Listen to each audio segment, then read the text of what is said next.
Today, I'd love to talk about what is culture. Culture is this word that's thrown around a lot today. Think about ways you've probably heard it used. Terms like culture wars, things like pop culture or generational cultures like Gen Z or millennials, things like workplace culture. We hear about things like national or ethnic cultures. We hear about Christian culture, cancel culture. Culture's kind of become a bit of a buzzword. And anytime this happens, likely whenever a word becomes really popular and it's thrown around a lot, it can be kind of confusing because people might be using that word and have different definitions or connotations with it. Or honestly, we can just get kind of tired of hearing that word so often. Just like in COVID, there were memes and bits about how often we were using the word unprecedented. It was like, man, when are we finally not going to experience something unprecedented? In the same way, culture, it's so important, but when it's used so often, when it's said so much, likely we can become a little bit numb to the significance of the idea of culture. So my hope today on this episode is to see if we can try and grasp onto this slippery idea of what is culture, like what is it really? In the season one pilot episode, I mentioned a couple of ways that people talk about culture. When I was introducing this topic, one of the things I mentioned is it's a bit of an overly simplified, but albeit effective definition of culture, which is that culture is what humans make. And to help get at this concept, I shared a story from the late David Foster Wallace about two fish. There are two fish that are swimming along in the ocean, and one day they're passed by an older, larger fish. And as the older fish is passing them by, he just sort of casually says, "Hey, fellas, how's the water?" The two younger fish don't say anything, but they keep on swimming. And after a few minutes, one of the fish looks over at the other one and he says, "Hey, what the heck is water?" This story humorously gets at the idea that culture, much like water to fish, is all around us. Culture is the very air we breathe. Culture is why we go to work. It's why we wake up in the morning. Culture's in the stories that we tell ourselves. It's why we value what we value. Culture informs how we perceive others and our differences. Culture is how we communicate. It's how we do relationships. It's how we interpret the world. It's essentially why we live our lives the way we do. The modern day juggernaut search engine ChatGPT that is now the new Google has this to say when asked the simple prompt: what is culture? And for those of you up to date on headlines, I did not ask or say please, because apparently that's costing us hundreds of dollars. But nonetheless, ChatGPT says this to what is culture. At its core, culture is the shared way of life of a group of people. It includes the beliefs, values, customs, behaviors, language, symbols, and artifacts that are passed down from one generation to the next. It shapes how people see the world and how they interact with it and with each other. ChatGPT breaks up culture into five main categories: beliefs and values, practices and behaviors, language and symbols, arts and expression, and social structures. And to end, ChatGPT says, in short, culture is both what shapes people and what people shape. Does that ring a bell to something we said earlier? Again, put another way, culture is what humans make. But again, why discuss it? Why, in fact, are so many people discussing it? Why does it matter to understand? Like, what is the point? And honestly, we've kind of already said it. The short of it is we need to talk about culture because we make it and we live by it. That's why we have to understand it. It's shaping you whether you're paying attention to it or not. And whether we like it or not, we contribute to it as a builder. If we are a human being, then we make culture. If we're someone who just hates the idea of things like culture wars and all the talk around culture, and so we've just worked really hard to avoid culture making, well, then you are making a culture of being anti culture. We can't escape the reality that just like water to fish, we are surrounded by and participants in and formed by the culture all around us. And the kicker, I've alluded to it already, but the kicker is that more often than not, this is happening unconsciously to you. Here's another analogy to kind of explain what I mean. If you've ever been to the ocean and gone into the water, you've likely experienced what's called a current. You go down into the water, you spend some time doing whatever it is that you like to do in the ocean. And then when you turn around to head back up to your spot on the beach, you might have alarm bells going off in your mind because you realize, I can't see my stuff anymore. It was just right there. Well, it's because you're no longer where it was when you entered the water. The current has subtly, or sometimes, let's be honest, not so subtly, moved you along the beach so that the place where you were a few moments ago is no longer where you are now. This is culture. This is what it does. It forms and shapes us in ways that we often won't really recognize until we stop to look back at where we started. Similarly, oftentimes we participate in shaping culture in ways that we don't really understand unless we have the presence of mind to stop and reflect on what our decisions and actions have helped to create. So let's get more practical. What is our culture? Inevitably, there are various subcultures within all of our lives where we do most of our living. But chances are that if you're listening to this, you are likely someone who lives, participates in, and contributes to what is often referred to as Western culture. Western culture, it refers largely to the culture that has stemmed from those ideas and the beliefs that have historically grown out of Europe. So think of things like the Renaissance, think of things like Enlightenment, thinks of like in religious spaces, think of things like the Reformation and so on. But let's be honest, unless it's your job to know about these things, like, who cares? Why does that matter to me today? Again, thankfully, many people have sought to answer this question. And one in particular that I've found profoundly helpful and practical is a guy by the name of Andrew Wilson.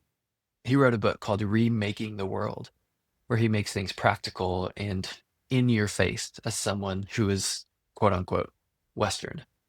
He pulls on an acronym that honestly, it's a bit humorous and a bit cheeky. It was foundationally established by a few other academics by the names of Joseph Heinrich, Steve Hein, and Ava Norenzayan. Apologies if my pronunciation is off. But Wilson would submit that if you're Western, you are weirder. Weirder stands for Western, educated, industrialized, rich, democratic, ex-Christian, and romantic. His book, Remaking the World, is a look at all of the deeper historical developments that have created the world that we now live in and experience. This is how the modern West functions and feels. It's a weird place to be. So here are some examples to make this feel a bit more tactile. Weirdness in the West, it shows up like this. If you're someone who's literate, if you can read and you can write, and if you're somebody who just takes for granted that you can read and write and that other people do the same, you are likely someone who's been formed by a weirder culture. If you are in your car listening to this on a podcast right now, or if you are listening to it on some kind of device with a smart headphone, if the things that you're sitting on or the things you're sitting in have been manufactured in other parts of the world, they're assembled in one, taken to another, assembled a little bit, taken to another, assembled a little bit. In other words, if the majority of your life is touched by the global economy, the fabric you wear, the transportation you use, again, you are likely a Western person. If you assume things about choice in life, things like the freedom to choose your marriage partner, the freedom of democracy, the freedom of what you want to eat for your next meal, again, that likely means you're somebody who's been more shaped by Western, weirder culture. You see, most cultures, they don't tend to look at themselves the way that Western culture does. Western culture kind of carries this weird, strange self-hatred or self-disgust that grew out of the deconstructionist movements, which are at their very core Western ideas because they came about. They began with French philosophy. Jacques Derrida, Michel Foucault, guys like this were big proponents of bringing in this self-loathing deconstructionist movement. And just a side note here, but I hear often in the West that we're quite guilty of something called intellectual colonization here. So people that are weirder, I mean, we're primarily the culprits behind this really subtle movement. So an example would be, think of the LGBTQ movement and just this idea that tolerance and openness to this form of self-expression is inherently good. And the places in the world where this isn't tolerable They need to come to understand that this is an oppressive way to live. People need to have this freedom of self-expression through sexuality and preference. And they export these ideas to places like that. This, hey, you need to believe this now idea. That is exporting your ideological view, your culture.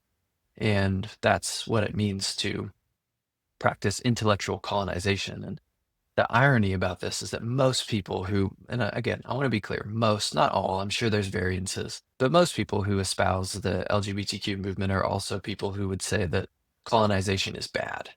And so it's uncomfortable when you have to come to terms with the idea of like, maybe I'm not showing up physically to colonize, but I am intellectually colonizing a culture. That's an uncomfortable notion most people in the West would rather just pretend isn't true. But I do think that's a big part of how weirder Western people view the world. Okay, so tangent aside, as a weirder Western person, our brain that's been formed in such a way as to think differently than how most of the world thinks and how most of the world has thought historically. This is why, if you think about historically speaking, like the United States, these democratic projects in the past where we go into another country's culture, we overthrow a dictatorial power, and we bring in democracy, and we expect this culture to take it up based on certain presupposed values, such as like the equal valuation of human life. This is likely why those projects they fail and they flounder because our culture is different than the rest of the world. So again, let's go back through weirder. You've got Western, you've got educated, you've got industrial. We talked about that idea of the global economy being beneficiaries of it. Think about the idea of being rich. So think of regards to like all the consumer goods we have. Why do we have so much? Well, we have much because other places in the world have not.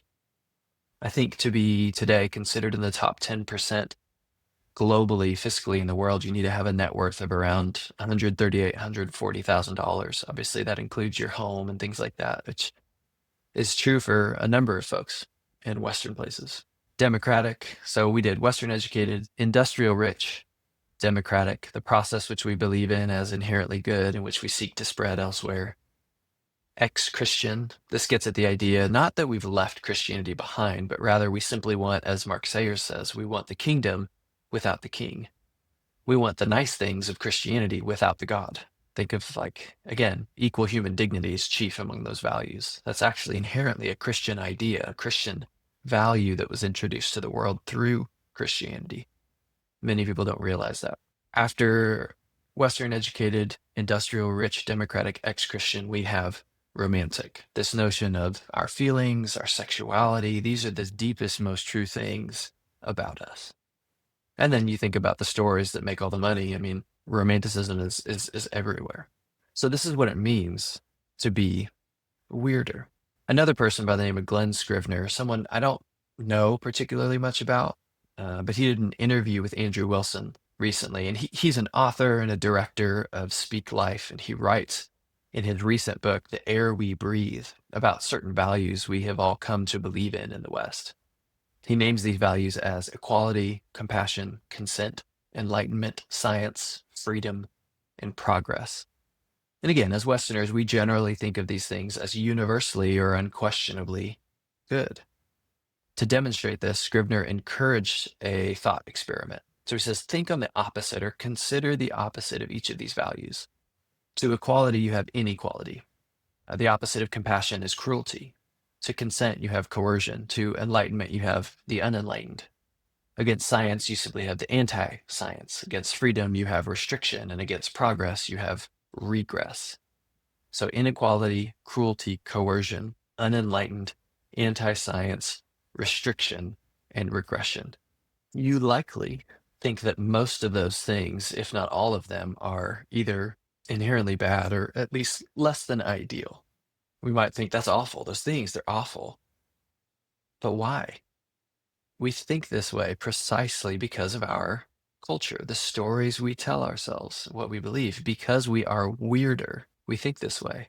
We've named our culture. We've talked about it. We've talked about the fact that culture is why we do what we do. We help make it, we're shaped by it, but it begs the question, are all of the stories that our culture tells us true?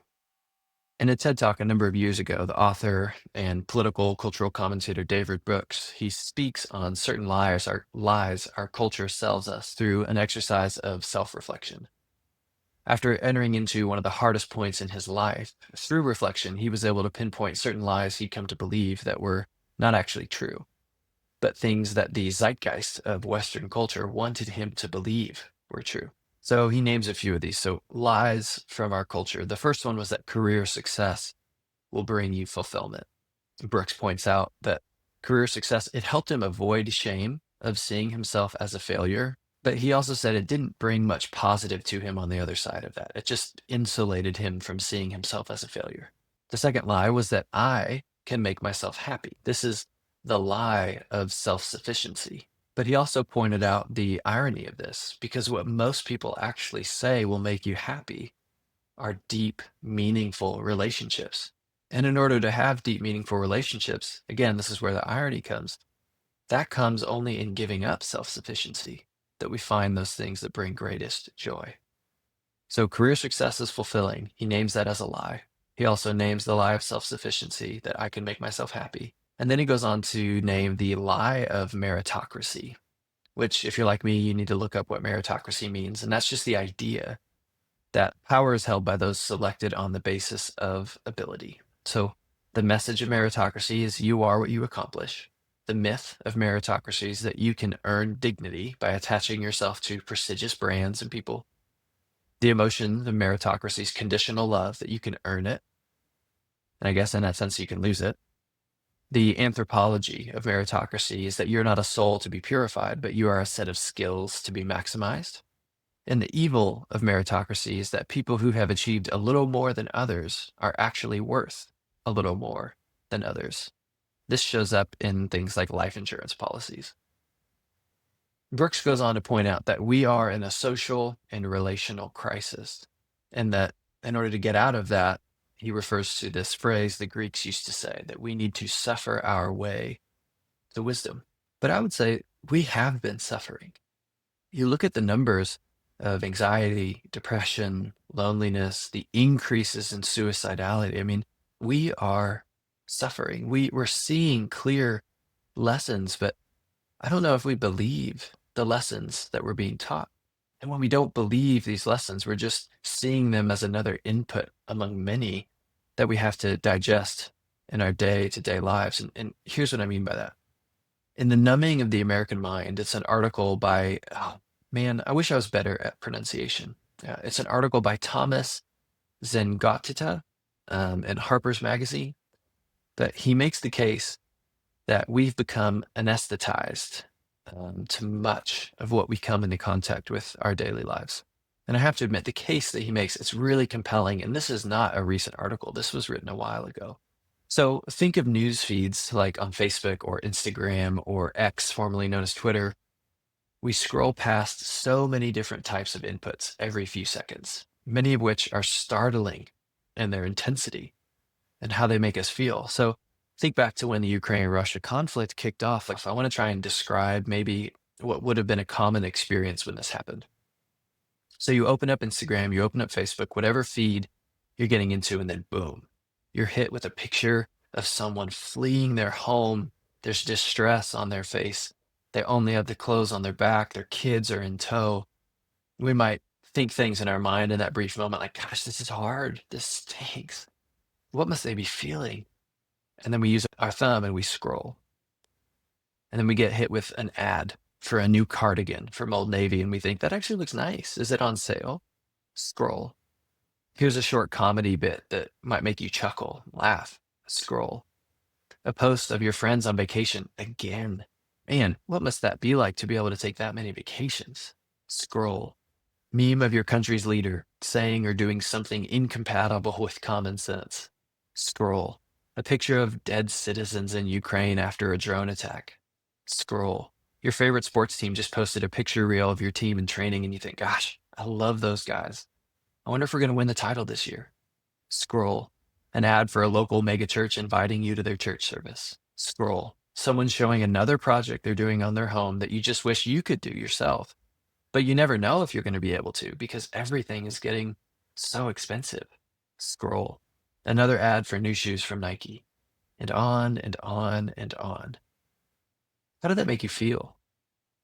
Did you see any of your own experience in that? We are literally jerked back and forth between insanely moving content such as suffering or news, and then something lighthearted like comedy or something like envy of others and the life that they're living and travel they get to do that you might never get to do. But here's the thing.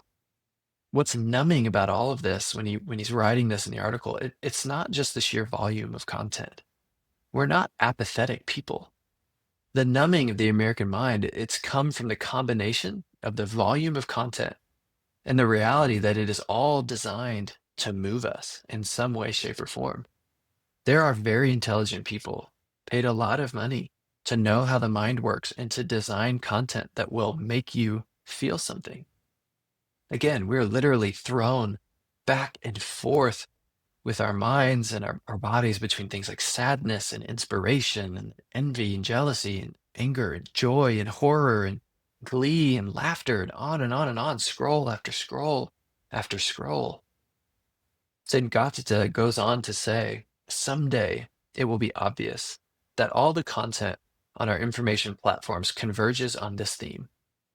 There is no important difference between fabrication and reality, between a chemical a pill introduces and one your body produces, between role playing and marital therapy and playing your role as a spouse, between selling and making, campaigning and governing, expressing and existing. Our numb minds are how we cope with these severe swings. It's how we keep up. He later states, spiritual numbness, it guarantees that your relations with the moving will pass. Our relations with moving messages will pass, one thumb flick after another. We aren't left to sit in grief, sit in sadness, sit in envy. We numb and we keep moving.